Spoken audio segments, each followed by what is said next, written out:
नमस्कार दोस्तों, स्वागत है आपका हमारे चैनल पर। आज हम बात करने वाले हैं एक बहुत ही खास मिशन की, नासा का वॉयेजर 1, जो जल्द ही बनेगा एक प्रकाश दिन अर्थात 1 लाइट डे दूर पृथ्वी से। हाँ, आपने सही सुना, वो यान जो 1977 में छोड़ा गया था, आज भी हमसे फिर से जुड़े रहने में सक्षम है, लाखों किलोमीटर दूर।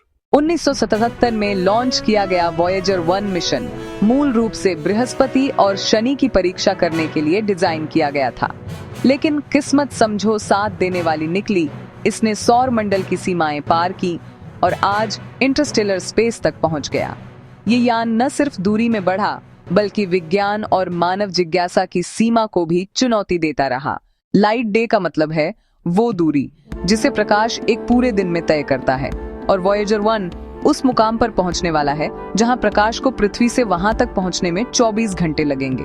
वैज्ञानिक अनुमान है कि ये मील का पत्थर 15 नवंबर 2026 को पूरा होगा। उसके बाद 28 जनवरी 2037 तक यह सूर्य से भी एक लाइट डे की दूरी पर पहुंचने का अनुमान है। वॉयेजर 1 ने अब तक लगभग 1.610 मील की दूरी तय की है। इसकी गति है लगभग 28,000 मील प्रति घंटे, काफी जबरदस्त, लेकिन फिर भी ब्रह्मांडीय दूरी में यह एक छोटी चाल है। इसके रेडियो संकेत अभी भी अर्थ तक पहुंचते हैं, लेकिन बेहद कमजोर, और समय लगता है लगभग 1 दिन। हीलियोपॉस को पार करते ही यान इंटरस्टेलर स्पेस में आ गया, यानी अब वह सूर्य की सौर गतिविधियों से मुक्त क्षेत्र में है। सौर मंडल की सीमा कहाँ खत्म होती है, यह अभी भी वैज्ञानिकों के लिए खुला प्रश्न है। हीलियोपॉस, बाद में ओर्ट क्लाउड, और फिर सूर्य की गुरुत्वाकर्षण सीमा, ये सब विचारणीय क्षेत्र हैं।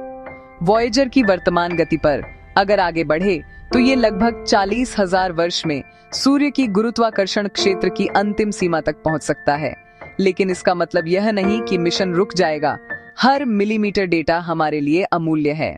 इतने दशकों तक काम करना, इतने दूर तक जीवित रह पाना, यह इंजीनियरिंग और विज्ञान की अद्भुत उपलब्धि है।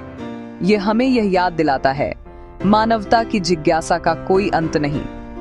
इस परियोजना ने यह दिखाया कि यदि हम धैर्य रखें, निरंतर प्रयास करें, तो धीमी गति से ही सही, लेकिन हमारे ज्ञान की सीमा को आगे बढ़ाया जा सकता है।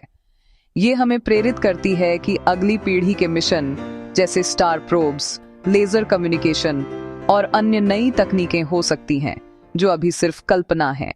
दोस्तों, अगर आपको ये वीडियो पसंद आया हो तो नीचे लाइक दबाइए, चैनल को सब्सक्राइब कर लीजिए और बेल आइकन दबाकर नोटिफिकेशन ऑन कर दीजिए, ताकि अगली रोमांचक खगोलीय कहानियों से आप न चूकें। नीचे कमेंट में बताइए, आपको कौन सा खगोलीय मिशन सबसे ज्यादा रोमांचक लगता है।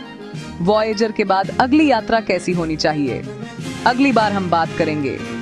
हो सकता है कि नए एक्सोप्लैनेट मिशन या किसी तारायान, स्टारशिप के बारे में।